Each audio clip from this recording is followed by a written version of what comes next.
They found him face down in his waffles. Maple syrup dripping from his fake road. Who did he see when he heard? All right, everybody, welcome out to the Log Room Guys Craft Beer Show. It is Tuesday, April the 26th, 2022. Jersey Johnny coming at you. And with me, as always, is none other than Mr. Beer Samurai and also Mr. Matt Potenski, all three of us today on the show. How are you two gentlemen today? Pretty good. Cheers. Cheers. I didn't even pour a beer yet, but cheers. So, Cheers. I will pour shortly. Is it pouring? No, I'm not Yeah. pouring it. Dave, you sound very muffled. Yeah, I'm having audio issues here. I don't know what went on, but You need your You sound, you actually had better audio clarity last week when you were in Pordenone, Italy, than you do from New Jersey. headset, which I don't have with me. Did you leave in Italy? No, that didn't work. Where's your cute Britney Spears mic? Yeah, really. Nice Yeah, Britney Spears yeah. headset going on. I mean, that'd be perfect. I don't know what's going on. I don't know. I have no light on. It could just be the pattern that you have the mic set at. And he's gone. Look at that. Success. Gotta love it. Success. We figured it out. We finally figured out how to get rid of him. Yeah. Okay. So All anyway, right. So all right. And he's back. We're off And to- there he is. so far we're off to a running start. here. We're off to a very running start. Well, we got him back, but no video. No video. Yeah. No one wants But- to see me anyway. But you do sound better, though. Yeah. Well, now the mics. I There's think the mics work. Success. There's a bonus. There you go. How That's about perfect. This is going to be an that? intro. I'm right. Well, There you go. All right. Hey, there we go. Hey, it's a beautiful thing. and now I can hear you. Awesome. There you go. All right. We got everything Success. It all worked. All right. So there we go. All right. So anyway, now I can enjoy my pretzel. now you can enjoy a pretzel. Why don't you tell everybody, Dave, why you're enjoying a pretzel, Matt, yourself? Why are you enjoying a pretzel? It's National Pretzel Day. Happy John. National Pretzel Day, everybody. I am not enjoying a pretzel because I do not have any. Otherwise, I would be enjoying a pretzel. But Who doesn't enjoy sadly, pretzel? the last really pretzels need I to get had, I in the finished, and I pretzel didn't get a spirit chance of to the run day. out. So Pretzels just go so well with beer. But I have a Really? question for you guys, and I posed the question when I shared the announcement that we're going live, the whole Right. Facebook thing. what's that? At beer festivals, Yep. pretzel necklaces, yay or nay? Well, once in a while. I've done them before. They're good. Got to make sure they're unsalted. That's for sure. But that'll work. Why not? I mean, if you're going to a beer fest that you know is not going to have any food, yeah. If they do have food, I don't bother. I'll eat something when I need to. Huh? You, yourself. I don't really do it. I mean, there's times where I've carried some pretzels with me, but not wear it as a necklace. Right. And any apologies to anybody who does this. I just think I would kind of look like a tool. Right. I know one festival I was in. Well, down I mean, in Fl- there's well, a lot of reasons. I don't want to look like one. Right. I may be one, but I don't want to look like Exactly. it. Let people guess. Exactly. No, I was in a festival in Florida once, and I'm pouring, and for a brewery in Jersey whose name we don't really talk too much about, we well, don't at least say- not 3 times. Those guys, yes, we were not. Oh, don't say that. Don't do I didn't that. say it. I just put a picture up. Yeah. So we were not pouring BDG though that day. I don't. Exactly. No, I'm pretty certain. So, Any rate, and there's a couple people get online. Not only are they wearing pretzel necklaces, they also had pizza pouches. oh, lovely. So I looked at Doug. He said, "Can you please take the taps because I may hit them." There you go. This is a little too much. But no offense to any of you that do wear or have them. no. But No offense, but you suck. Dave, you know the worst part of that story is though? Wow. what? It was also in Florida where pizza's not that great. Yeah, pizza Oh, sucks. the in Florida. pizza's awful. No offense to Florida, but pizza Well, sucks. in Florida. all offense to Florida. Yeah, exactly. Anyway, all right. So, Matt, what do you think about? Just might as well weigh in. What do you think about pretzel necklaces there, and then we'll get on with the show. To be fair, I've never had one. Mm-hmm. Never had a need for one. Never cared. Yeah, I mean, about it. it's like you said. I think there are better ways to cleanse your. If you're either doing it just to eat something, or you're Right. doing it to cleanse your palate. If you're doing it to cleanse your palate, there are much better ways. Well, I mean, I'll be honest with you. I've been to more beer festivals where I was actually pouring than ones that I just actually showed up at, and Same. you know, Right. right. Same. And you have food. You have something in the booth. You have pretzels, chips, cookies, whatever the hell. You have something there. Or you can, most festivals do have food at them, food trucks, whatever. Yeah, nowadays the festivals have learned, and they bring in food trucks. They have food. Right. Because if there's not food available for the people who are drinking, because this is something I've always, John, you've heard me say this many times, beer culture, drinking culture in the U.S. is different than the rest of the world. The rest of the world, there's always food with what you drink.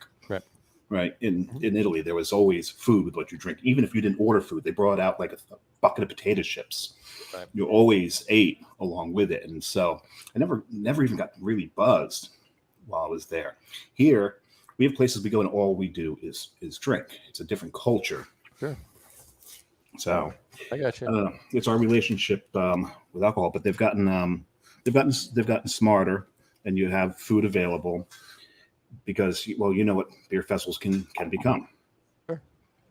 Can do, really. Do become drunken shit shows. Yeah, exactly. So, all right.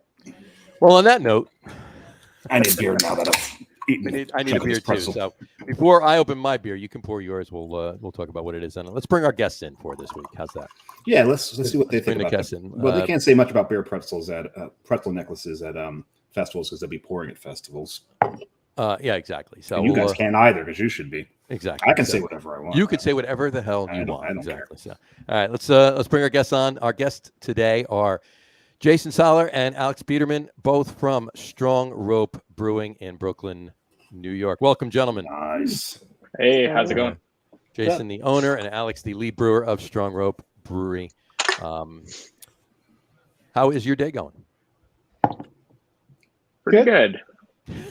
Yeah. Just kind of ran right home after doing a shift down at the facility, and then going right back to brewing tomorrow morning. So lovely thing. Pretty good. That's cool. What'd you brew today? Mostly cellar stuff. We were getting some stuff ready for a canning run next week. So a lot of dropping cones, that kind of stuff. Gotcha. I will say, and Matt will probably concur, but once again, thank you very much for having Matt and I down last month. It was an awesome day, and it really worked wonders for what we're doing. So, cheers. Good to hear. On that note, I'm going to pour my first beer. While I pour it, why don't you guys tell us what you're drinking? Alex, Jason. So we're actually, I think, drinking the same thing right now. Happenstance. This is Colin, our corn lager. Okay. It is 4.7% corn lager, light, kind of easy drinking lager that we use a flaked corn. It's all 100% New York craft malt. They're Erie Canal base malts with a little bit of flaked corn.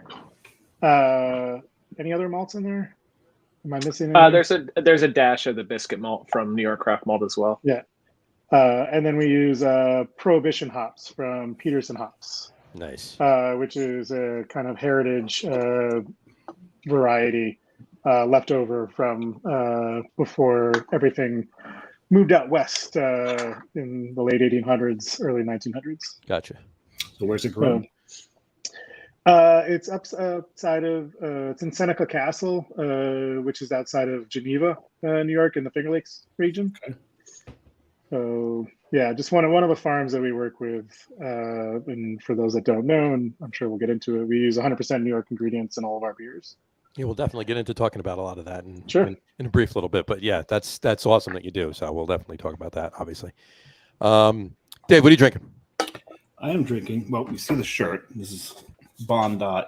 Birrificio Artigianale Bondi. Is out of Sutrio, Italy.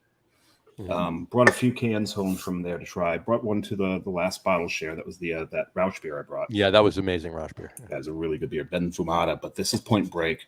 Point Break, obviously named after the movie. They've got a lot of U.S. references to their beer names. I'll be drinking one later on. We'll bring that one up. But this is an American Pale Ale. So you went all the way to Italy to drink an American Pale Ale. I gotta love it. Actually, except for the Rauch beer, every beer that I brought back was an American style. That's great. Yeah, all three beers that I'm drinking tonight are American styles from Italy. It's gotta love that.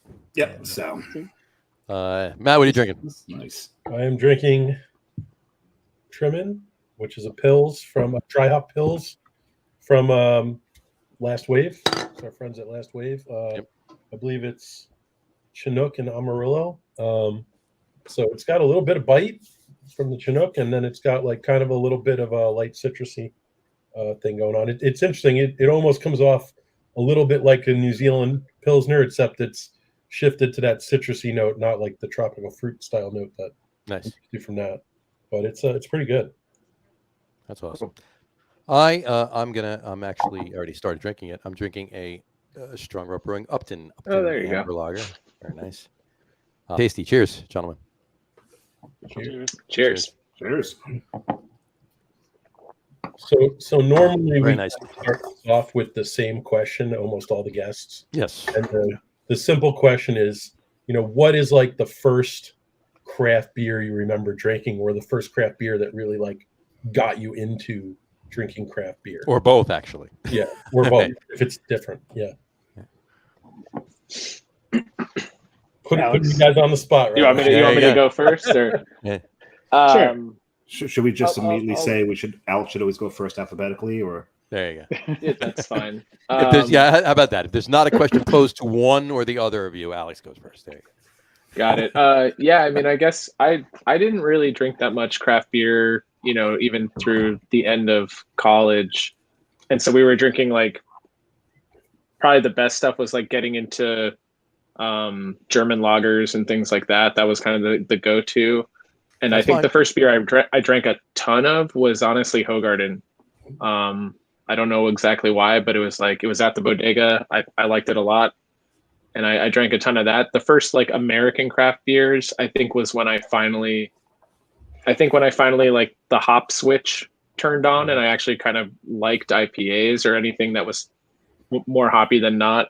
Was probably something like Sierra Nevada Pale Ale was probably something that I was like, I was like, oh, I understand this. I like this. And then from there, I kind of dove in. Right. Yeah. So, I was thinking back on like what I used to drink. I originally got interested into like other beers when I went to Scotland and had like, introduced to like English and kind of British style ales. Coming back to the US, and this was like, late 90s in Rochester, New York, and then Virginia in school. It was like, there wasn't a ton. So it was kind of like you went to, you'd go to like what were the hippie parties, and they would have like a dank keg, and it was some dark thing. It was like Yingling Black and Tan, or it was, something like Newcastle Brown Ale. So that's usually what I would find. When I started really kind of like understanding and getting into craft beer, is kind of what was in the Rochester region at that time, which was probably some, I think some Smutty Nose. There was Jenny beer of some sort, which is, there was a lot of that. And there was like some of those like specialties that they had that there were, a lot more common now. Sure. Pete's Wicked, Magic Hat, stuff like that from the Northeast is usually what I found. So that's as much as I can remember from early 2000s. Gotcha. Yeah, I mean, everybody says that those are ones we actually haven't. I don't remember many Hoegaardens or Yingling Black and Tans. Or Smutty Nose. Or Smutty Nose. Yeah, that's the first one. So Smutty Nose Old Brown Dog was a go-to of mine early on. Yeah, I mean, only because it bottled so much better than Ubu. I think the oddest one was when we had somebody like a super. I won't even get into who it is and what breweries or whatever. But we had a super young guest on. His birthday was just the other day, and he whatchamacallit, he said his first craft beer that he ever remembered having was something that like it wasn't even available. The brewery wasn't even around until like 2012. Yeah. You got to be kidding me. Who was it? Remember who it was? I can't remember what the beer was. I can't remember what it was. I just know it was. I just remember sitting there with you, like private messaging. You guys, this beer is 4 years old. Makes you feel old, yeah. Yeah. Ooh. So there you All right. How'd you guys get into the business? Jason, you start this one. How did you get into the business? I mean, was your first foray into the business, deciding you wanted to open up Strong Rope, or were there other steps prior to it? Yeah, no, it was it was going into Strong Rope was the first real foray into an actual brewery. So I started homebrewing around 2001. Okay. Had started entering competitions around 2009, and I was now in the city. I moved to New York in around 2005, and I had really started kind of around 2010. Started really thinking about like, oh, I like beer. Like let's make it a career. Not a ton of breweries in the city at that time. Applied for jobs that were available, but there were so few that a lot of experience and years of experience kind of went a long way to getting those jobs. Right. And there were like unpaid internships available, but I couldn't do that. So it just kept homebrewing. Was with the New York City Homebrewers Guild, and just kind of entering competitions and kind of ingratiate myself into the beer community. Mm-hmm. So then I, got a job as a bartender that was very short-lived at an old, now defunct craft beer bar in the city. And then as I was kind of continuing to go, eventually I was very serious about it. Opening.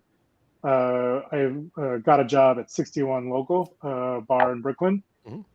That had kind of alumni from Six Point, and it was one of the few bars that was in that area doing a lot of craft beer. So I was able to learn a lot about the front of house, and about really like if I'm going to open a bar or a brewery that has a strong taproom component, then I should at least get some experience at like on the front house side of things if I can't get the back of house. So eventually found a place in 2015 and opened it in December of 2015. Very nice. Yeah. Now, how long did it take? You found the place in what month in 2015, and then you opened? We had actually been looking for about 3 years. So started around 2012, and we were really, really close to opening a place in Crown Heights that fell through. And then we were like kind of disheartened, my wife and I, when I say we. So I kind of jumped onto Craigslist and was like, this was in like early 2015, January or February. Jumped onto Craigslist, saw that Brooklyn Brine, the old pickle company, was moving out of their space in Gowanus, and that they were looking for a new tenant in that building. And so went and checked it out that night, and quickly signed a lease, and then we signed it in April of 2019 or 2015, and then opened December of 2015. Nice. Yeah, I remember. We talked early, before we came on the air that I'd wound up at the soft opening, and it was a complete utter mistake. I was walking around usually Brooklyn. Yeah, right. It's not really advertised, but I was walking around Brooklyn, and down one of the streets of Gowanus, and someone texts me, and I'm not in my 20s, so I can't walk and text at the same time. So I stop and answer the text. They can't either, so don't worry about it. And I look up, and I look to the left, and I see this doorway framed in green. It says craft beer, and it says brewery. Yeah. I'm like, what? And I look into it, and I see to the left, I see taps. And the back, I see a guy with a full beard on an apple on an iMac. And a Mac, and it's like, okay, this must be legit. So I texted the address to one of my friends. Because he has a beard and he's on an iMac. And he's on an apple. Like, this is all legit. And I just texted one of my friends because they were doing a birthday crawl for this guy, Sean Kenny. And when we finally got back to that area, the doors were open. We walk in. We asked, one of the first questions we asked, like, well, how long you been open? Jason looks at us and goes, Well, we're actually not open. This is a soft opening, so we just kind of stumbled in, and tell you, we had a great time there. There you go. Thanks. I cool. appreciate you coming through. Absolutely. Alex. And I've been trying to get back a few times. Almost every time I come, you're having a private event. It's just awful timing on my part. Well, the first time you were there, it was a private event too. So what stopped you from going in that? Just walk in. Let's go. You know, I said I was just thinking really quick, Alex, before you go. That's the nature of the business, right? That's this the society, the social aspect about what we do, right? I was in Philadelphia, Crime and Punishment Brewing in Brewerytown in Philadelphia. Jess and I were walking, decided to go there. We're going down the block. We walk up and we walk in. It didn't even say anything. Not closed today, closed for what? They had a wedding inside. And it was one of the staff members or whatever. They had a smaller little thing, only about maybe 40 or 50 people, but in there. And we walked in. They're like, "How's it going?" We're like, "You guys open?" You're like, "Well, we're actually having a private event. It's a wedding today for one of our staff members. But please sit down at the bar and have some beer." I'm like, That's sweet. all right, it's the way it is, Congratulations. Yeah, exactly. Yeah. Cheers. I do We had remember some when food too. They're like, eat. You're here. Go eat. I do remember when I first realized there was, when I first stopped doing the text, I pulled up Google Maps real quick. I'm like, that's not a brewery, it's a pickle place. There you go. Yeah. So I was really confused. Well, We're really slow. they fermented the pickle so technology long uptake. it turned into beer. There you go. They use the same mother. Exactly. Alex, yourself, how did you get into the business? Sure. Yeah. I mean, fairly the similar backstory to Jason. Was in the homebrewing scene for a while. Member of not the New York City Homebrewers Guild, but Brewdies. Actually, the first club I ever joined was because my girlfriend worker was in a club called Knights of Brooklyn Homebrew Century, which they would meet at Union Hall, and they would wear little fezzes and share homebrew. So I first started going there, got exposed to the Brewminaries Club through that sort of, and bouncing around from various competitions. And at that point, I just was brewing, like homebrewing every weekend, sometimes multiple times a weekend, and going crazy at my day job. So I actually, through meeting a bunch of people in the homebrew scene, met a good friend of ours, Jeff Lyons, and he was able to get me doing kettle sours for a brewery he was working at the time called Keg and Lantern. So I would set up the kettle sour on the weekend, and then they would knock it out on Monday, and it worked out as a good little like moonlighting gig till I eventually, the other brewer who was there was leaving. Jeff was able to put me on full time, and that was kind of how I got into it full time. And then I did that for about a little over a year, and then the position at Strong Rope opened up. How long ago were you at Keg and Lantern? What? Try to remember how this. How long have I been at Strong Rope? Like 3 years now. You came in 2019. Yeah, 3 years. Yeah. Then I probably have some of your kettle sours. It's possible. Yeah. Absolutely. All right. Let's actually talk a little bit about. I think I'm going to crack another beer. Go for it. Me too. Yeah, I'm getting to that in a second. Well, I got to tell you, this area. Oh, there you go. Appropriately enough, it's a glass had a hole in the bottom from Strong of Rope. it. Glass had a hole in the bottom of it. I don't know how the hell that happened. It's just like God. You missed the glass when you're pouring, John. Yeah, probably. More than likely. All right. So Matt's drinking a Strong Rope. So Matt, what are you drinking? It's called Embrace the Black, and it's a stout. There you go. Good name for a stout. There you go. I am drinking JJ Bollerax Brown Ale. Brown There you ale. Yeah. From Strong Rope. Foreshadowing maybe something in a little while. But That is a phenomenal beer. So JJ Bollerax was the brown ale that I won my first competition. That kind of like, showed me that I was like, oh, I can actually make beer. And judges like, because this was I don't know if you remember, there was a Brooklyn Wort homebrew competition that Greg Dorosky won before me. That was in that he was the brewer at Threes and now is out at Greenport. And then Alex actually won after me, right? Oh, there you go. Yeah, I forget which So year. it's no longer around, but it was a fun competition. But it was one of the ones where it was like, 25 brewers with a handful of judges and like a people's choice as well. But I had a brewer from Six Point, Greg, and a couple other people judge, and they picked JJ's as the winner. And I was like, oh my god, people like the beer, and like the judges like the beer. So that was my thing. I was like, oh, I actually, do something that people actually like. So that was kind of what set me on my way. So was that was that the brown you had when you first opened?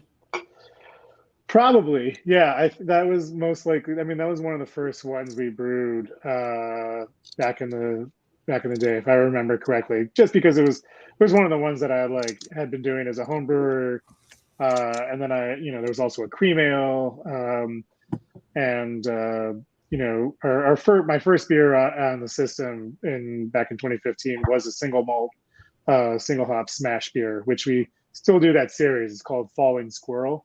Falling Squirrel Smash beer. Falling Squirrel Smash. There you go. Yeah.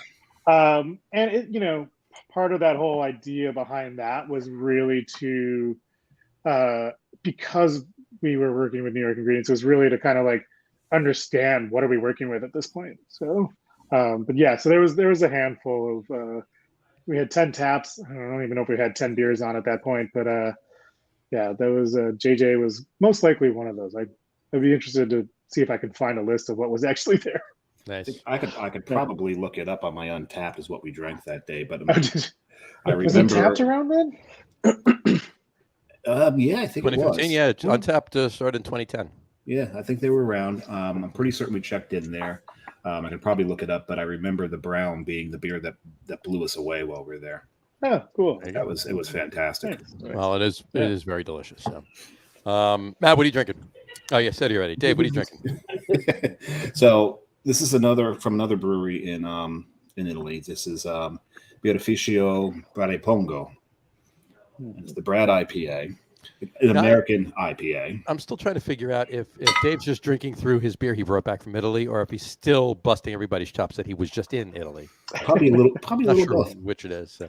But no, actually, when I'm done with the third beer, that's all the beer I could bring back from it, because I mostly brought back Prosecco and wine. There you go. So I got about a third, actually, because nobody drank the second one because you brought two of them, the Rausch beer on Saturday.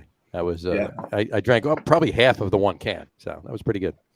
Can I ask a quick question about the Italian beers? Yeah. So they're all have the American kind of name to them. I know when I had been really trying a lot of Italian beers, craft beer a little while ago, they were kind of inventive and pretty unique. Are these American styles pretty classic, or are they kind of messing with the idea of the kind of American style? What they're doing is that they're doing American styles, but they're using local ingredients. So you get local grains, locally grown hops. This beer, I believe, if I remember what the owner Anna told me, they actually have locally grown cascades in it. Cool. So it does, because they're kind of towards the mountains. There is, in that terroir, they do have some pine in it. You're not getting much citrus out of it whatsoever, but it's quite piney. But this is more of even though they call it an American IPA, I would classify this more along the British style, because the malts are really, they probably dominate the hops a little bit. That's interesting. But this one's tasty. And the one thing she said was, because I told, we've talked about this on the show a lot, how we're seeing a trend here towards the more classic European styles with the Czech Pilsners, German Pilsners, sure, the English milds. And she said, yeah, Italy's going that way too. Believe it or not. So, and even though everything that I'm drinking on the show are American styles, that's not, even though you do see that predominantly at the breweries, they do Belgian styles, they do German styles. It's just, I drank all of those.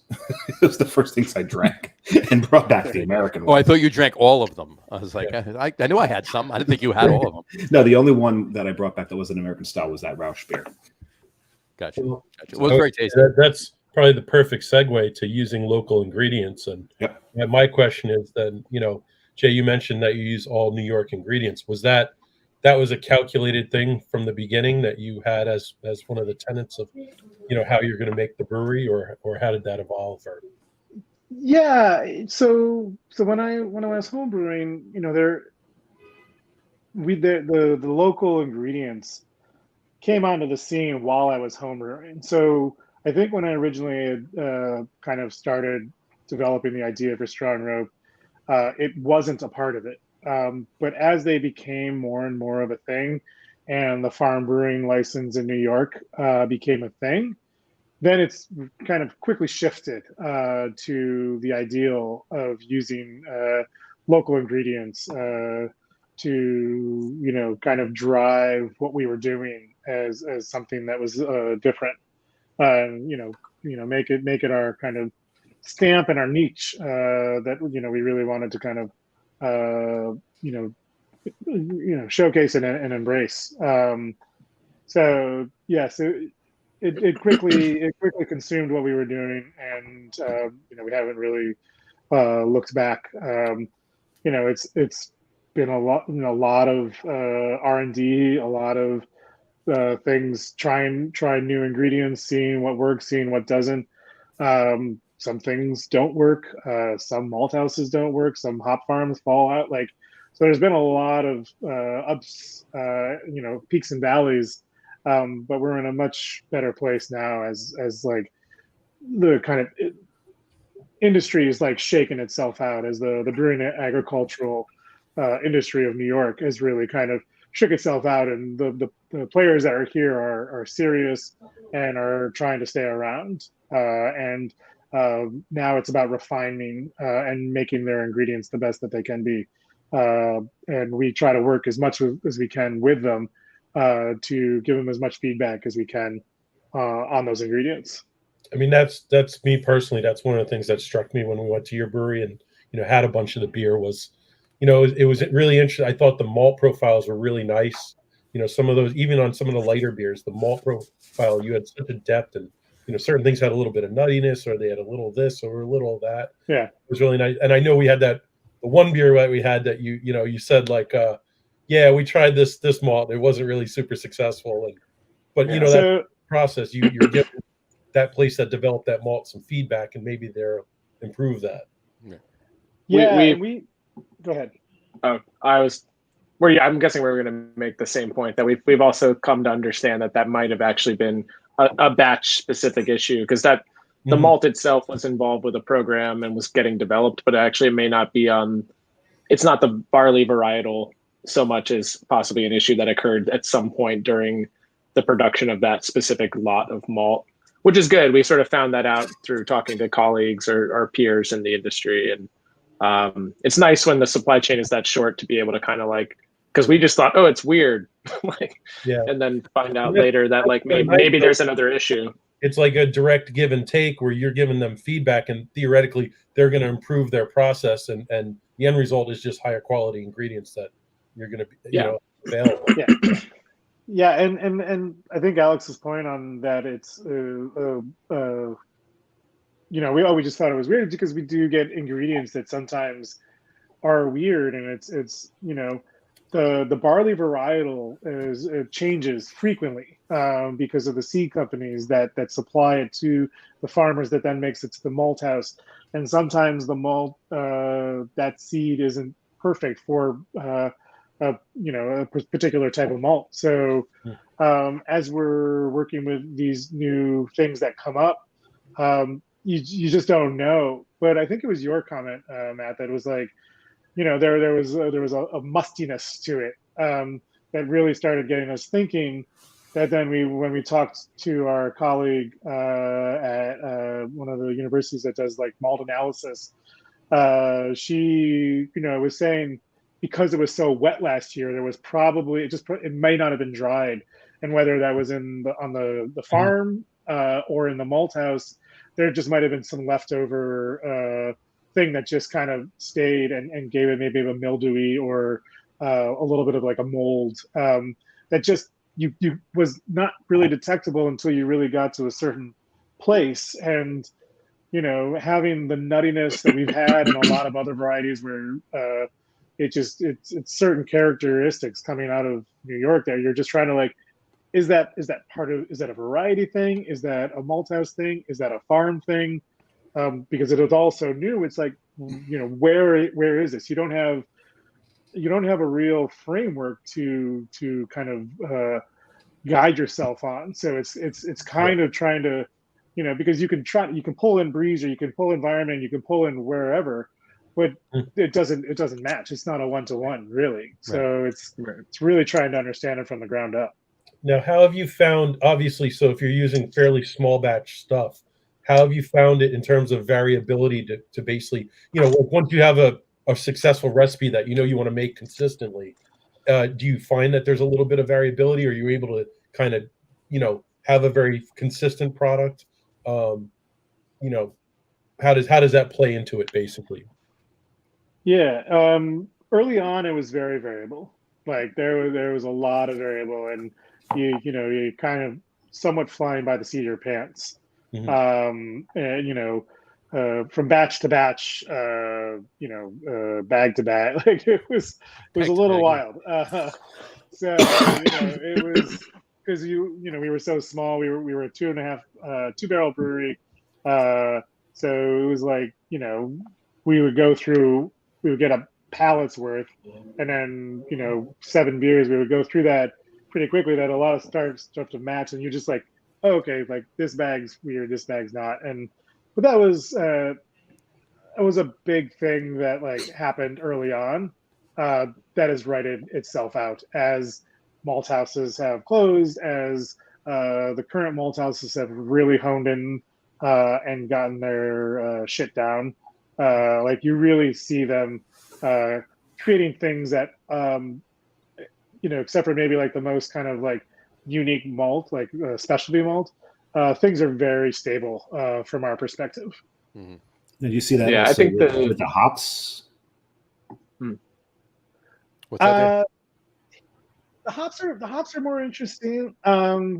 You get good quality hops every year. I think the very specific nature of them being more like a grape. It's a flower on a vine. It's a very specific type of thing that it can almost, if you wanted to, you could get it right from the yard and put it in your kettle. The malt goes through multiple processes, even in our brew house. So goes from the farmer to the malt house to us, and it's manipulated all along the way. So usually you get a consistency there that I think in the hops can be a little bit more variable. Quality is always, at this point, we pretty much see good quality across the board. Kind of overall oil content and alpha can shift a little within a margin, but there can be some fluctuations in the overall kind of aroma and flavor.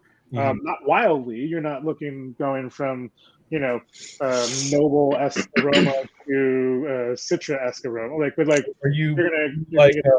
Are you just like tweaking basically to hit certain alpha numbers? The volume of hops that you use or whatever, and just letting the flavor and everything kind of fall where it will. I guess, I would say generally speaking, the ones that we use, we are getting more programmatic with the bitterness in the kettle, to the extent that, and we do like to use, we don't really like to just throw a bittering hop in just to get bitterness. We try to layer, something like a cascade throughout the boil. So I think to an extent we rely on a lot of sensory, and we'll tweak things. We are a little bit, you've seen our brew system.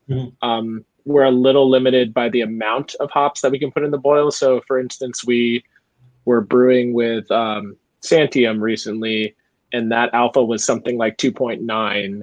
and it was so low, but we wanted a certain amount of hops in, but we also knew we would be hitting a threshold that where we'd have way too much for the whirlpool. We kind of run into issues getting wort out of the kettle. So there's some kind of small brewery stuff that we have to kind of make concessions on in terms of really, really going for like, okay, we want tons of Santium in there, and we want to use it solely for the bittering. So honestly, in an ideal world, we'd use something like a hop extract or possibly just get something like a Magnum, which we can get in New York, just to get that early boil bittering, and then allow us to put a little bit more of the hops, in the later part of the boil for aroma and that kind of thing. But yeah, I think like the alpha variability is definitely a thing, but it's something I don't know that we don't program we're pretty specific about the bitterness level that we want in the beers, but I don't know that it's a huge make or break. We just kind of note it, and then we go, oh man, that's not quite as high as we thought it might be. We're going to have to kind of tweak a little bit. And it's pretty variable from year to year. You mentioned dependent on the variety. Right. Yeah, so you've mentioned at least 4 varieties. Now, are these all grown in New York? 100%. Yes. 100%. So everything you're putting in the beer you're brewing is grown in New York. Everything So that you're putting in your mouth right now. I just want. Well, this isn't, but sorry, not you. Yeah. Really, you're supplying to Italy. Nice. Yes, there you go. You've got a niche right there. No, knowing that hops have a terroir that you can take Cascades, move them someplace else, they're going to have a different flavor. How much of a flavor variety are you seeing out of New York with all these different varietals? So we have a pretty broad spectrum of hops available to us. Everything from Saaz and Hallertau, to Cashmere and Medusa.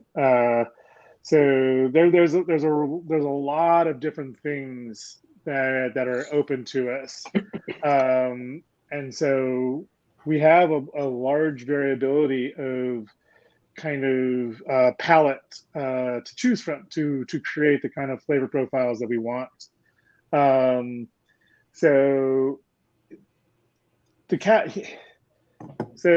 I think that the ones that we have, if we just take Cascade for instance, there are somewhat similar. Like it's like you take a painting and you see it's like this is from the West Coast, like this is your painting from the West Coast, and you add little filters to it, right. And that's kind of how I see what it happens in New York. It's still the same thing, but it's slight, and it also changes from year to year. So, you're not seeing Cascade that all of a sudden is like something weirdly out there.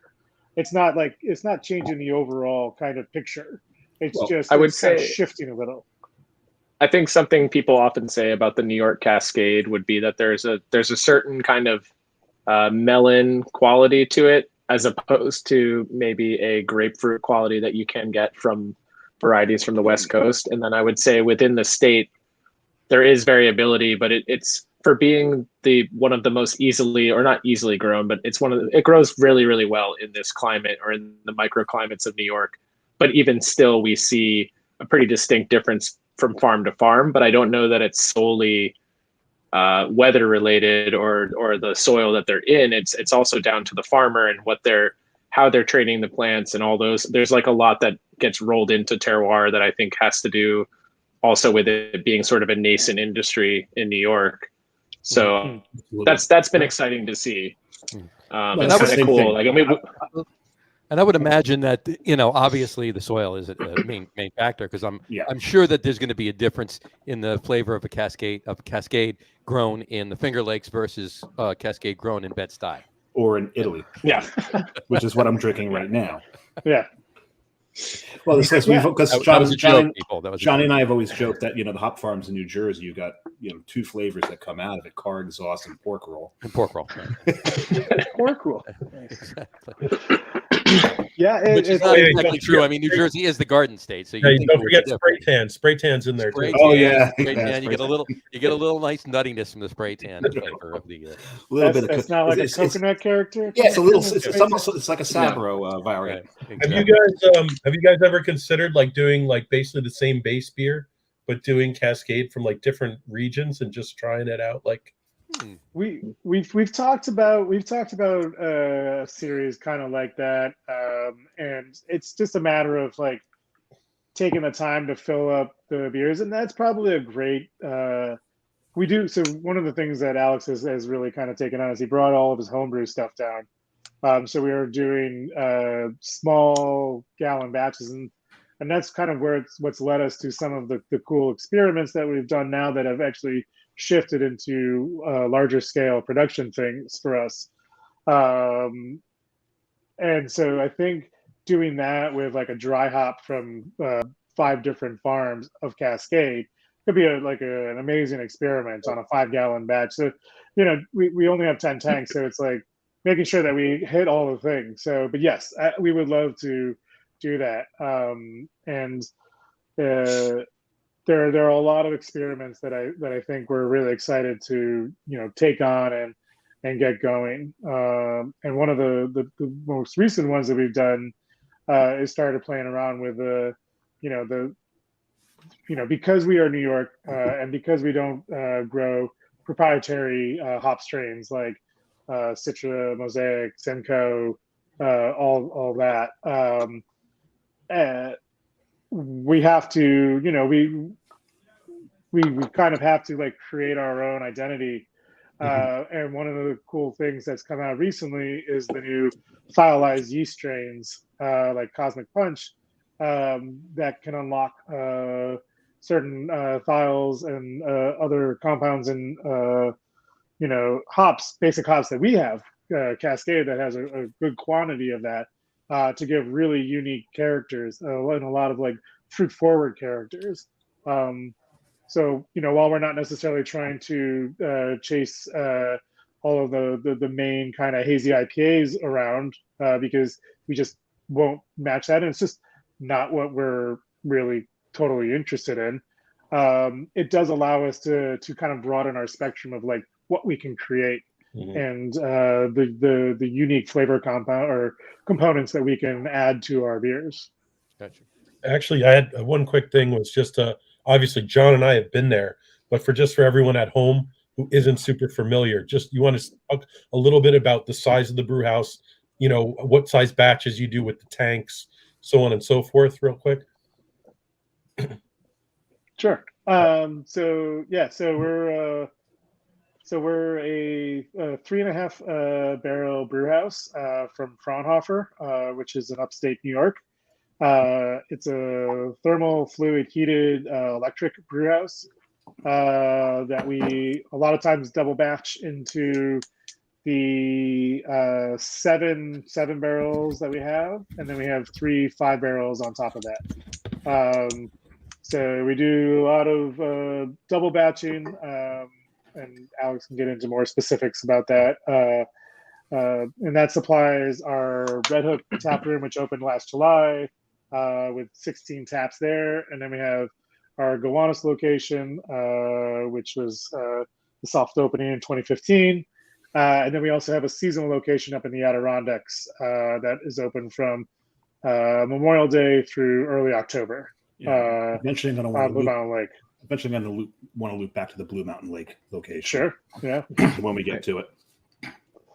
But, I mean, I guess the main thing he said as far as like we have a small, we basically have 2 3-ish barrel brew houses, both of which sort of double batch into either 5 barrel tanks or 7 barrel tanks. So we're making small amounts of beer, but we have not a massive amount of fermenters, but I think our model, generally speaking, is to kind of go wide style wise over just sheer volume. And I think, eventually the aspiration would be to upgrade the brew house and just go 1-to-1 with the fermenters and be able to make the 7s and possibly bring in a couple larger fermenters for things like that we know we're just selling a ton of and we want to make lagers maybe or something at a larger volume. But yeah, and then the main thing that we kind of do in addition is we do a lot of kind of experimenting with dilution at this point. So we're kind of diluting batches after just to kind of up our volumes here and there, but we're still kind of playing around with what ratio of water is appropriate to send in like after a boil, so that we're not kind of diluting it in a way that, you know, damages the beer or hurts the end product. Remind me how many active taps you guys had at the brewery when we visited? We have 16 taps. One of those is dedicated to cider, and then the other 15 are our beer. Yeah. And that's kind of the whole reason we are as small as we are, is because we are 99 to 95% focused on taproom sales and the margins we get there, versus trying to go distribution and get out there. I mean, that was one of my favorite things, is just, you know, for being a relatively still small brewery, if we want to call it that, you know, having 15 beers on tap, having that greatest selection was, you know, like no matter who walks in the door there's going to be something that stylistically that, you know, they're probably going to be in their wheelhouse. So, you know, it's really cool to see that. Unless they're a seltzer drinker. Yeah. We've got no seltzer being brewed. Yeah. All right. No, never. So, all right, let's, you know, on that note, let's talk about the locations. Let's, I mean, we mentioned Gowanus. Obviously, you mentioned last July you opened the Red Hook location. That's the location that Matt and I came down to last month. You know, talk about that. I mean, it's a beautiful place. You know, right on the water in Red Hook. Why don't you talk about that for a couple minutes, and then we'll get into then Dave can go into his question about the upstate New York one. Sure. Yeah. So we opened in our Gowanus in December of 2015. We started looking for a second location in 2019. The main impetus for that was that our original location had no outdoor seating, and it was kind of very small, more low ceiling pub-like, very narrow, which is fine, but it also, you know, we definitely saw the drop off in the summer. So it was, you know, we felt that hurt at that time. So we wanted to find a place, one that we could grow into. You know, I wouldn't mind it being only 2,000 square feet, but we also had no ceilings to grow up into. So we really couldn't kind of increase the brew house without like making life just miserable. So the idea was to like find a place that had outdoor seating. And, you know, we kind of scouted around for a little bit. You know, it wasn't too long of a search. And then we just ended up being lucky enough to see this space, which is in an old, you know, Cornell paper factory. So it was just kind of like a paper box warehouse place. And it was, you know, it had been multiple things because the building's, you know, 20 years old or something like that, or even more than that. And, you know, it was old industrial, bricked up, so you couldn't see out of it. And it was just the floors were a mess and would need to be completely redone, but the bones just looked good. And then when you went outside and you saw that there was a waterfront space to it, and not only that, but you're looking out on the New York Harbor and the Statue of Liberty, it was kind of like, oh shit, like I can't pass this up. Like, sure. So we just happened, you know, we were lucky enough to see it at the right time and be in the right place. So the rent made sense to what we thought we could get people in for, and just the size that we could create. So we signed in, I don't know when, you know, it was December or July, or no, December of shit. No, I'm trying to remember this. Like December of 2019. Gotcha. Yeah, it was fucking COVID thing. So it's all, you know, we got that going, and then signed in December of 2019. Obviously something happened. And we eventually opened a year and a half later. 2.5 years, you know, a year and a half. Oh yeah, I think that was something. So it was a trying time, and we were far enough in to like the lease and what we had spent and were planning on doing that it didn't make sense to back out at that point, and Sure. we also didn't think it would go on quite so long. So now I for one, am glad you didn't. So I mean, yeah, it's beautiful. So. No, I'm glad we didn't either. So it's just, you know, I'm still at the point. I haven't gotten to a point where like the view doesn't like, you know, make me smile. It's just we have a big open tap room that faces out onto the water, and you have outdoor space with picnic style seating and just open view all the way to Jersey. Yeah. Yeah. But it's, you know, we get, you know, some of the best sunsets. Really? We can edit that out in post. All three of us live in Jersey. Yeah. Yeah, but that's why we're all going. But I see your beautiful faces across the water. Exactly. So. Right. Yeah. Actually, see, Dave's Pretty before much us because he's any, right like- there. Matt and I are south. So. Yeah, I can still see you. Like pretty much any giant boat like everyone if you're in production or you're doing anything, everyone almost like always drops what they're doing, and we like We run stop out what you're and doing, watch. Like Sure. yeah, just like middle of a transfer of beer. Oh, we you're expect, gonna let's- love Fleet Week then. Yeah. You're not gonna Yeah, get anything seriously. done. I mean, one of the whole points in terms of the overall design of the space is we did put an avenue for the brew deck to see directly out to the water. You know, if you've been to our Gowanus spot, you know that, like, you know, even on the brightest of bright days, the back of the brew house is just like, it could be, you'd be like, I don't know what it's like outside. It could be 3 o'clock in the morning. You have no It could be idea. 3 o'clock. You have no idea. Yeah. So Yeah. I wanted it to be open and to feel open. So we purposely made it. Even if we add more fermenters, you'll still have an alley down that way where you can see directly out to the water. And you know, we really tried to embrace the idea that it was a kind of open, airy space that is comfortable to come into. It has semi-industrial vibes, but it also has a very homey kind of feel to it. Because I don't want you to like come there and like feel like it's like, you know, heavy industrial. Like I want you to come and feel comfortable. That's why we have a whole lounge area that has like couches and stuff. So. Right. Gotcha. All right. So, Dave, why don't you bring up what you wanted to recircle back to? Circle back to. As amazing as I'm sure the scenery is there and the view. Sure. I love the view from the TV show. He loves the view. He's a big view fan. He loves sure. Joy. But you walk out the front door of that tap room, you got Blue Mountain looming. Behind the tap room, Blue Mountain Lake, which is just absolutely stunning. I love the Adirondacks. John will tell you I effuse when I talk about the Adirondacks. I spent many summers in on Golden Beach in Racket Lake. Okay. Love it there. And then when someone said, "Oh yeah, well," someone told me there's a brewery open in Blue Mountain Lake. I'm like, really?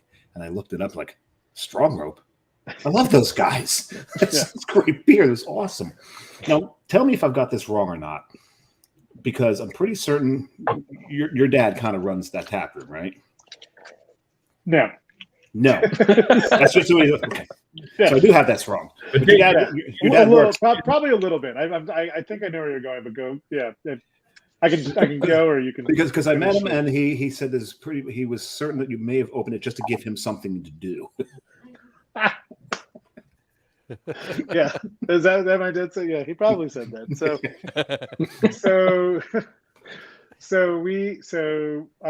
My family, my grandparents had their honeymoon in Blue Mountain Lake, and then they brought their kids, my dad, to there. My parents brought me and my siblings to Blue Mountain Lake, and now my sister is bringing her kids up there. The resort Potters is where our taproom is, you know, right at that intersection of 28 and 30 was the resort that they had gone to the entire time, or we had gone to.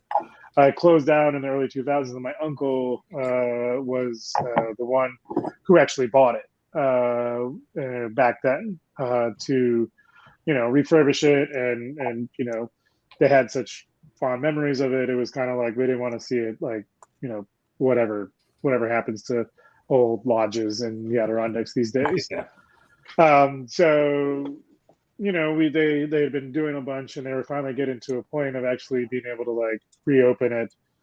And we were up there for a family reunion, I don't know, 2017, 2018, something like that. And we were there, and my uncle and my aunt Connie and Pete, we were talking to them, and we were in the old Elbow Room, which was the bar that we eventually took over. And they had left all of the, all the refurbishing that they'd done. They had left all of the old signatures from like 1934 on of people that had come through there, which included like the Stouffer's family, like of Stouffer's, like hot meal type things. Right.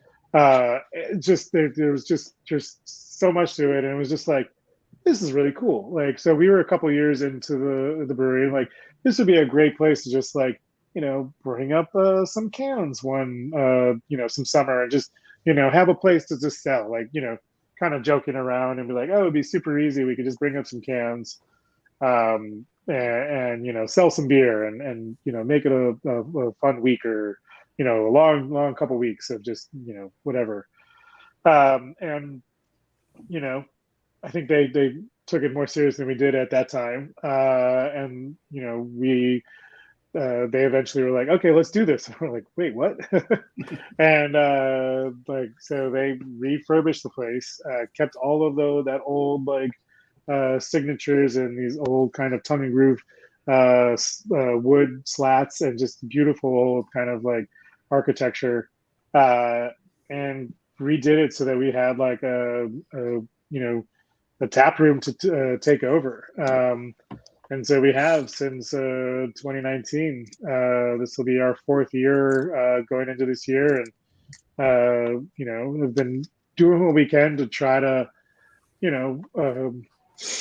be a part of the community, also bring some kind of revitalization to the area. A lot of the Adirondacks, a lot of the North Country just gets hit hard by tourism, people leaving. So we're trying to provide some stuff, and also just get the time up there in the Adirondacks, which is kind of a nostalgic thing for us, and on that beautiful area, and just be part of it, and bring our beer up, have food, have friends, just hang out, and try to create a cool space. And that's what we're doing. What about a mile south of the Museum of the Adirondacks? Yeah, it's something like that, a mile. I mean, it probably feels like more when you go up that hill, but it's roughly a mile, maybe like 3/4, something like that. We're right at the lakeside. They're up on a hill, and they actually carry some of our beer as well. So we haven't really explored getting much beer out up there, but I think this year we might do a little bit with our capacity. We'll kind of play it by ear and move slowly, but we'll start to do a little bit more as this year goes. We want to try to start actually not just up there, but in general, start to like get out to more locations. We don't distribute a lot, so now we can kind of maybe play out a little bit more. There you go. Very nice. All right. Talk about some of the beers really quick. You're talking about what you bring up there.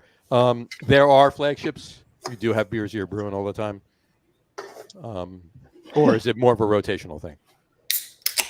It's the kind of like semi-flagship rotational. There's probably so yes to all of that. Sure. Yeah. Yes to everything. There's nothing that's on 100% of the time. There are IPAs that we brew probably 3 times, 4 times a year. So they're on heavy rotation. And that goes for most beers. We're starting to be a little bit more, a little bit more kind of conscious about like how many we brew. But when I first started, it was like, oh, let's try something new. Alex has really helped us like kind of hone in, be like, okay, let's get some of these recipes down. Let's really make some brands that are really on point. So that's kind of where we are right now. We're still doing a bunch, but it's starting to kind of like coalesce a little bit. Nice. I mean, I'll be honest. Like part of the goal with doing that was truthfully a bizarre silver lining to the pandemic, because we had to, even we're such a small tap room that we switched to canning. I hadn't canned at Strong Rope. My first day on the job was a canning run, and then we just brewed for the tap room. And then all of a sudden we were like, oh my God, we're gonna have to put stuff in package. And we shifted back to canning. And as we only had a handful of different labels and things kind of ready to go that we were really moving forward with, it was like, okay, well, if these are going to be consistently in cans, we've just got to like really nail the brands down. I'm actually grateful for that, because I think we really got very serious about carving those things out, giving them an identity.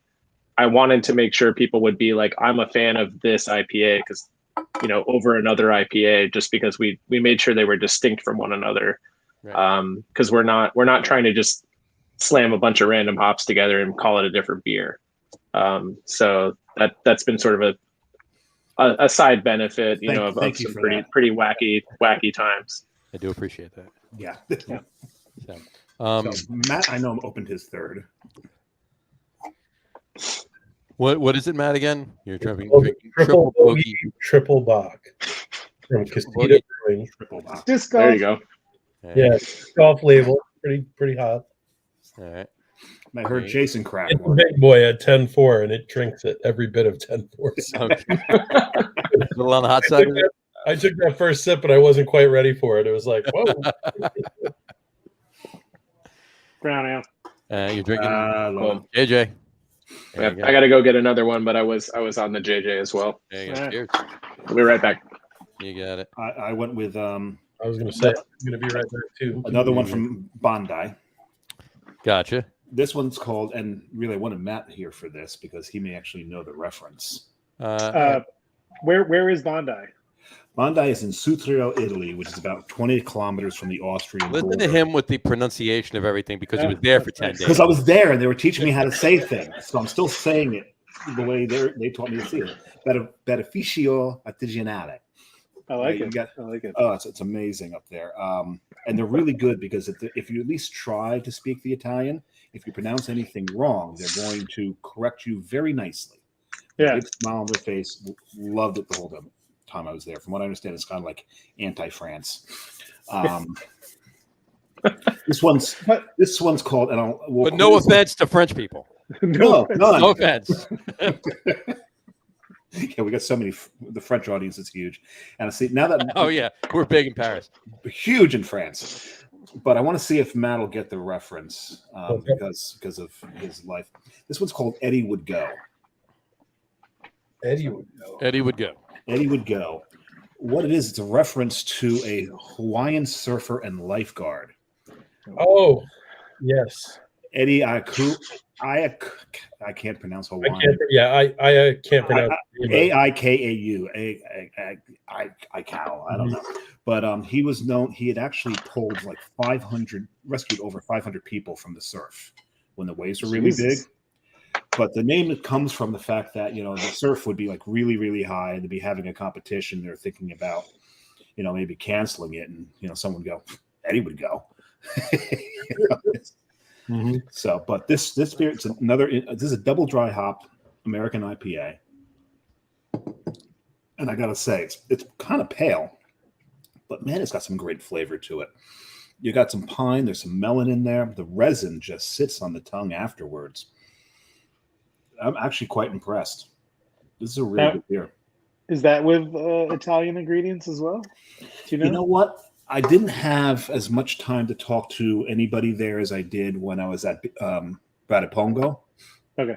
I mean, because we went with our Airbnb host and he knew them. So he called her over and she sat with us and we just. By the way, he was on the show last week too. Yeah. My Airbnb host was on the show along with the owner of a burger joint that has craft beer. and they got crap beer from all over Europe. And John knows that we were sitting there drinking Cantillon. Yeah, I was giving it the finger during the show. Yes, he was. It's awesome. Well, I wasn't drinking it on the show. It's just when I brought it up, he threw me the finger. Yeah. But actually, no, you gave me the finger for drinking that Baltic Porter. That's true. Yeah, it was a Baltic Porter with vanilla. Yeah. I would like to say that on Saturday I did have a 2012 Louis Pepe. Oh, wow, that's a beautiful thing. Yeah. Hold on. I got something for you, my way. There you go. At the aforementioned bottle share, there was a. I was at a different bottle share than we were. So. There was we had a Cantillon Creek Lambic Bio, 100% organic bio, and just because I can be a douche sometimes, I said, "Well, it's the second time I've had this beer in 1 week." It's exactly what we had drank. It was just Dave being Dave. It's just me being a dick. But no, I don't know if they use local ingredients. I don't think they use all local ingredients for Bondi. They've got such an American influence to their beer, whereas Brade Pungo, whereas they do make some American styles, they're not as influenced by the American style as Bondi is. But you can definitely taste American IPA here. My third beer is Blood of Gods. Right there. Hey. Blood of Gods. Hold on, I have to put the crawl up. There we go. Blood of Gods, 6.2% red ale from Strong Rope.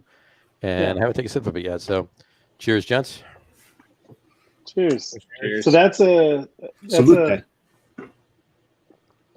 Blood of Gods, we call it a red ale, but it is, and kind of with a lot of what we brew, is somewhat of a kind of in between hybrid-esque style.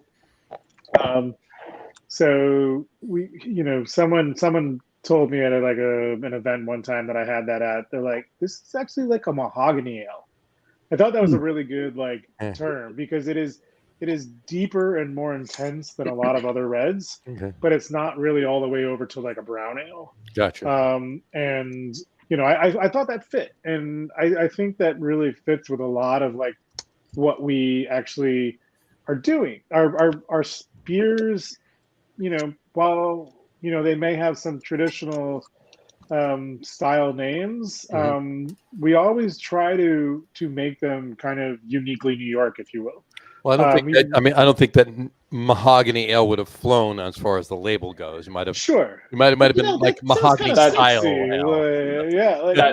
That's the rub, is like inventing your own thing can be really hard. Like getting it to take hold. Right. No, it doesn't. But that's you're spot on, because I just took 2 sips of it and I concur. It's deeper than a red ale, but not quite a brown ale. Little bitter to it. It's really. Yeah.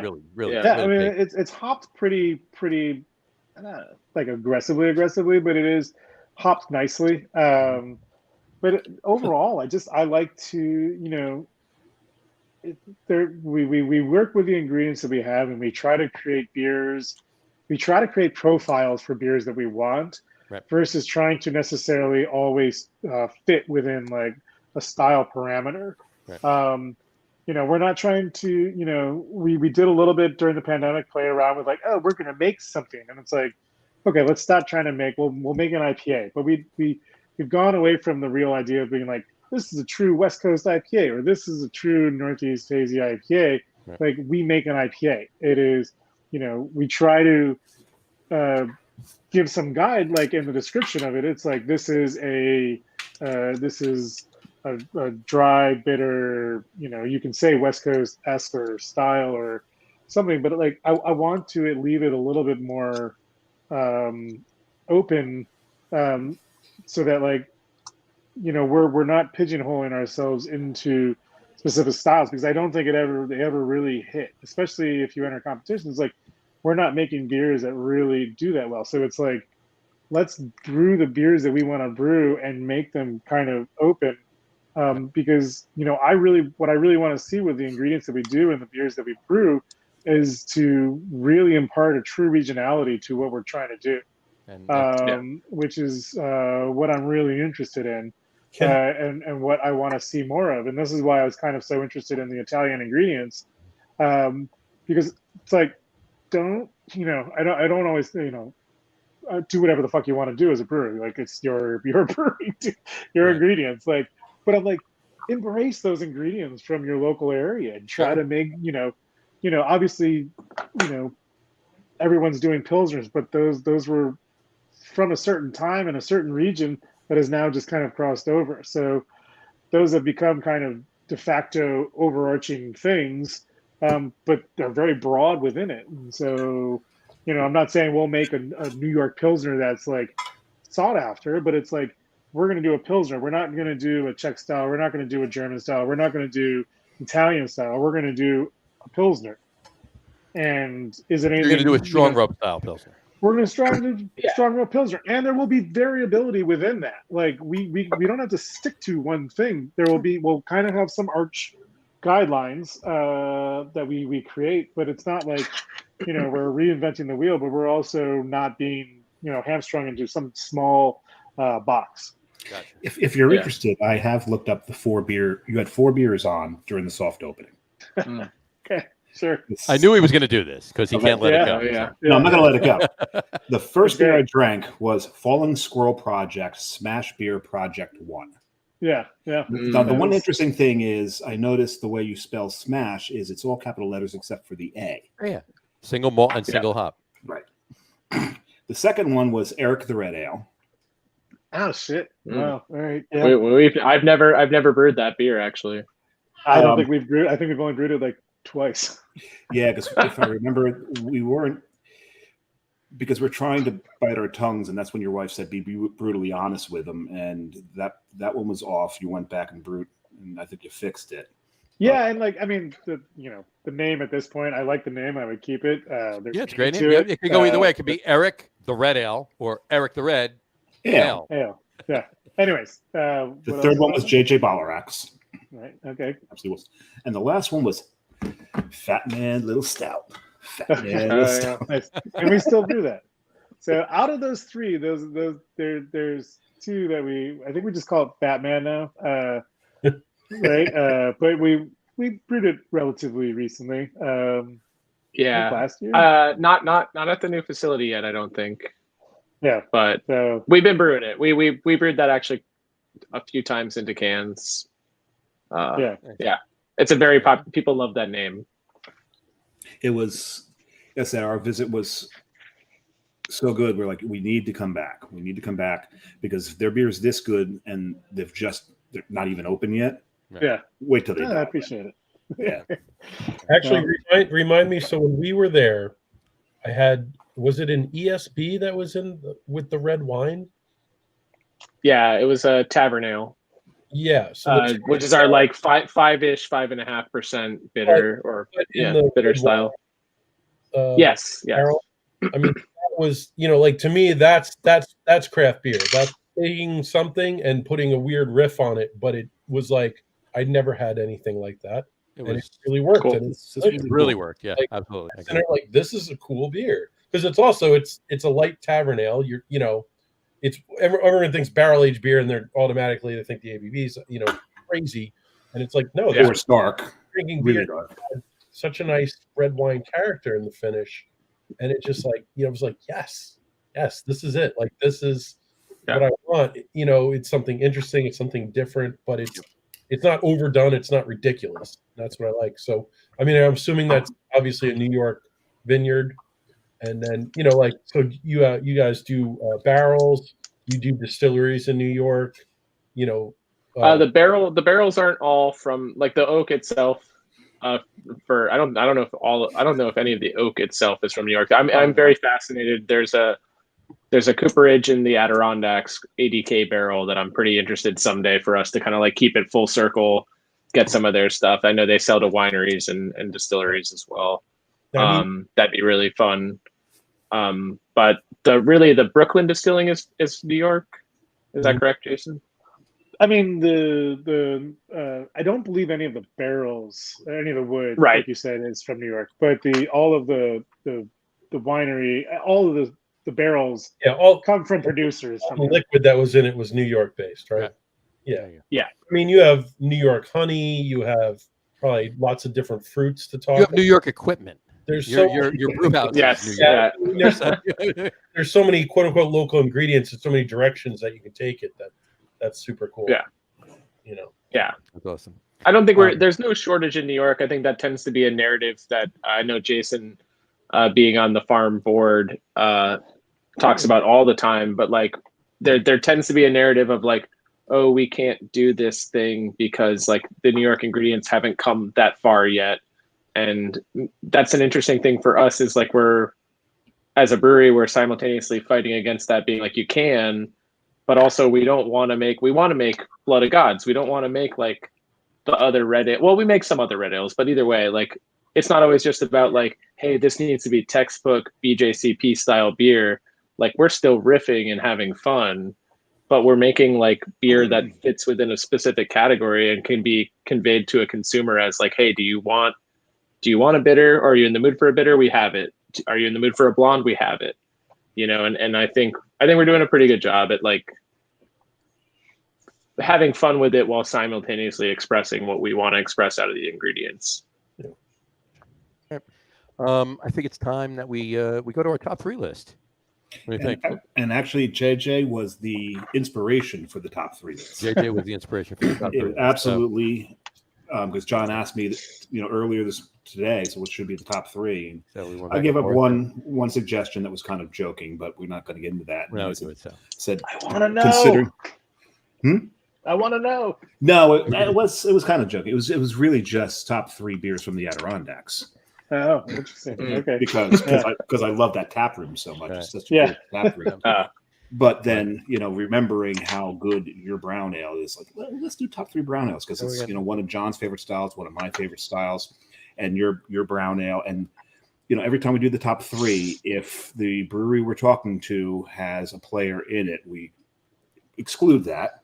Because we don't want to look like we're pandering, and also if not on the list, we don't want to hurt your feelings. And now I don't have to say anything because Dave just said it all. So but it would have trust me, it would have been on the list. Absolutely. There you go. So tonight's top 3 list, and why do we do top 3s? Be prepared for Dave to have like 5 honorable mentions. He's going to have 17.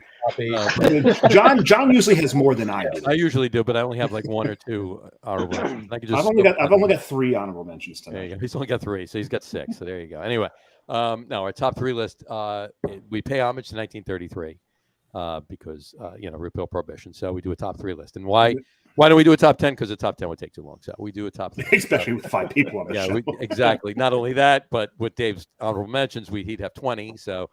There you go. So anyway, tonight's John top about 35. I probably, but tonight's top 3 list is top 3 favorite brown ales, not brewed by Strong Rope, so not JJ. So, because we all agree JJ's phenomenal. So yes, top 3 favorite brown ales other than Strong Rope. So there you go. Let's kick it off with Jason. Jason, give us your top 3 browns. Yeah. So I'm not giving like any real like. You can do 3, 2, 1 if you want, or whatever you want to do. So top 3, I think probably goes to the number 3 goes to somewhat of a tie between Smutty Nose Brown Ale and Dogfish Head India Brown Ale. Mm-hmm. Those were probably the 2 like real like American craft beers that were like inspiring to me. JJ's was meant to be kind of a hop forward India brown ale type of thing. Back when I originally brewed it, it was called JJ Bolerak's Big Brown Ale. So it was meant to be. It was actually like 7.5%, much more intense. I originally used Amarillo in the thing, but obviously that all changed. So that's where that came from. And Smutty Nose was just so more ubiquitous in the in the New York region when we were. That wasn't a Primus reference, was it? Which? The Big Brown Ale. No, I think I just liked alliteration. Okay, because we're known as big. Never mind. JJ Bolerak's Big Brown. Hey, I knew where you were going. Yeah, you know it's going with that. Oh no, yeah. Okay. Number 2 was probably Sam Smith's Nut Brown. What was it? Sammy Smith's Nut Brown. Sam Smith's Nut Brown. Yeah. Classic. Classic. That harkened back to the kind of Englishy roots of like where I started to learn about beer. Sure. And then hometown Jenny Honey Brown was probably what we drank the most of. I mean, there was a lot of that consumed back in the day. So I have not had it in a long time. I would love to try it again. I know it's probably a much more mild beer than I'm probably consuming at the moment. But yeah, those are my top three. There you go. Nice. Awesome. Alex? Yeah, I think the third one for me is probably pretty similar in Jason, that it was like a formative thing. I remember another kind of like craft beer light switch with 6 Point Brownstone. The first couple times I had that, I was just like, oh man, this beer is really awesome. And it kind of was like a different thing I hadn't expected or I at that point encountered. Number two, definitely Old Brown Dog from Smutty Nose. I really love that beer. And then to be honest, my first one would be more, I don't know if there's a specific beer so much as like I'm kind of a Belgian dark fan. So I think like if it fits, if it's allowed in the category, like something like a Rochefort 8 or whatever might be like probably number one for me. I don't know if that probably disagree, but we'll allow it. I know that's not like American brown. I'm not like I allow it. We'll allow it. Belgian Matt allows it, so yeah. I'm just he just allows it because he's Belgian. Matt allow anything Belgian. Yeah. You could have gone with Golden Drop. I could say like left. Yeah, I'll allow it. Yeah. There you go. Oh, left brew. Yeah, There you go. Yeah, I love those kind of beers. Oh no, Rochefort is delicious. Yes.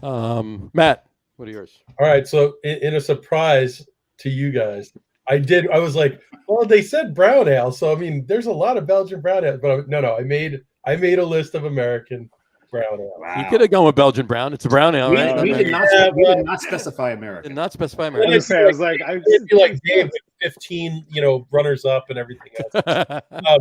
I don't know if you can see my shirt here, but this is that is a very specific shirt from Carton Brewing, and it's for a beer that they call BDG, which is breakfast, dinner, brunch, dinner grub.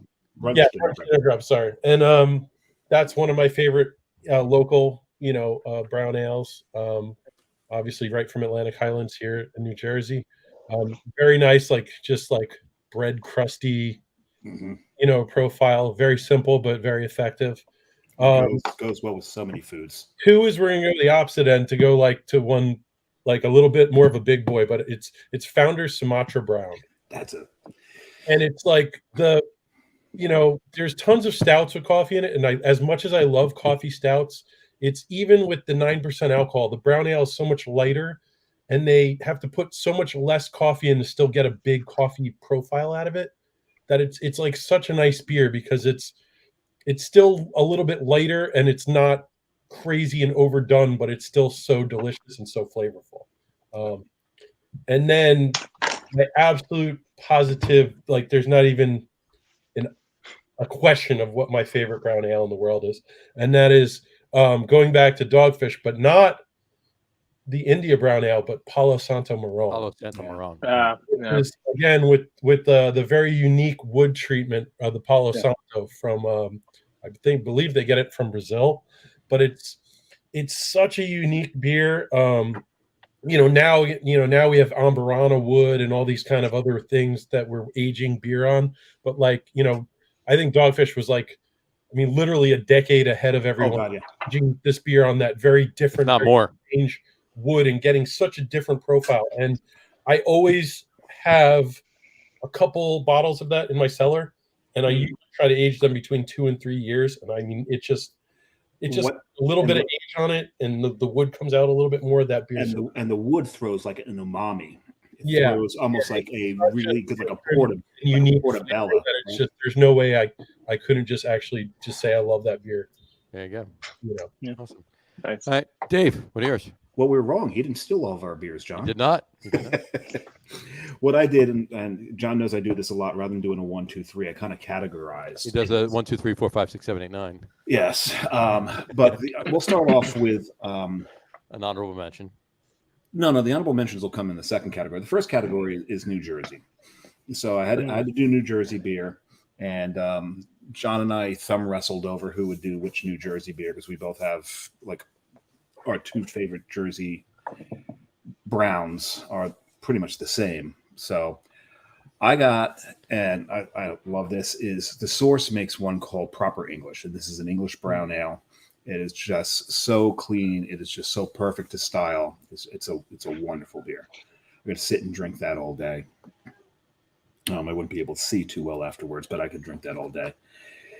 Then just a U.S. brown outside of New Jersey.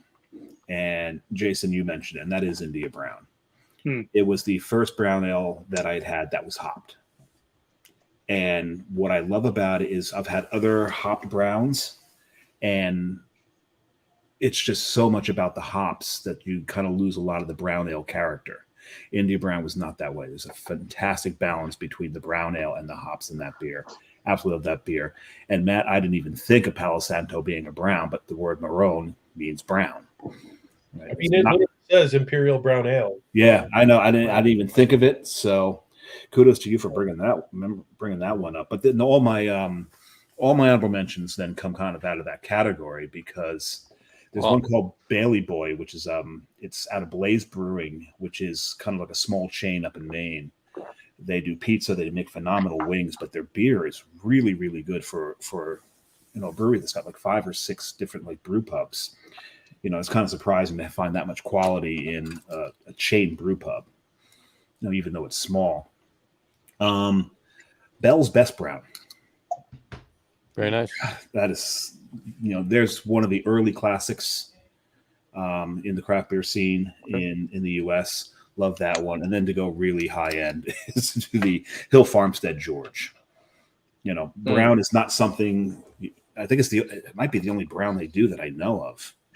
But it's just a perfectly rendered brown. It's beautiful. So that's the honorable mentions in that category, and that's all my honorable mentions.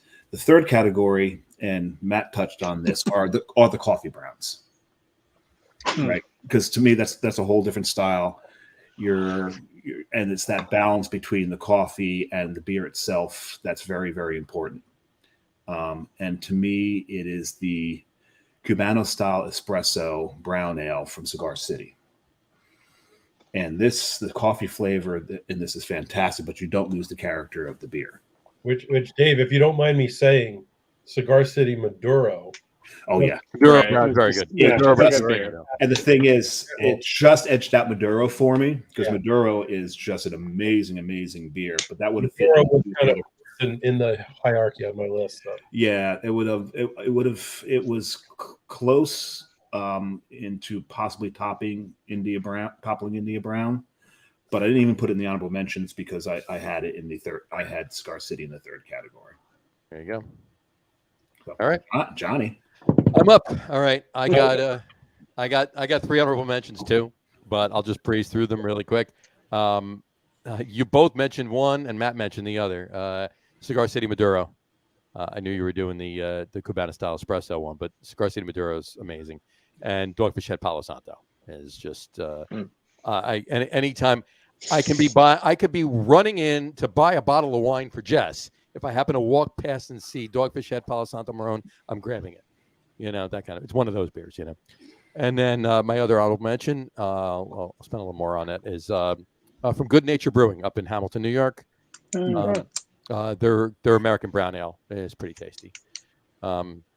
So I'll give them a nod in the honorable mentions. But here's my top 3.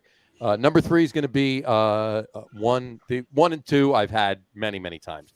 So 3 is edging in. I've only had it twice, and it was in the same weekend, and it was just last year. So it's Melt With You from Inner Groove Brewing out in Pittsburgh. Really tasty brown ale. They're brewing some good beer. In general, out in Pittsburgh, they're brewing some really good liquid. But Inner Groove is brewing pretty tasty beer. My number 2 and my number 1, it was really tough because they're basically 2 number 1s. But I decided to go like this. My number 2 is Driftline from Kane Brewing and Ocean. That's the one he won in the thumb. That's wrestle. The one I won in the thumb wrestle, right? Exactly. Whatchamacallit? It's I'll get 2 or 3, at least 4 packs of it every year when it comes out in October. So this is an imperial oatmeal brown. it's an imperial oatmeal brown. Yeah. So it is probably their most underrated beer. It not probably. It is their most underrated beer by far.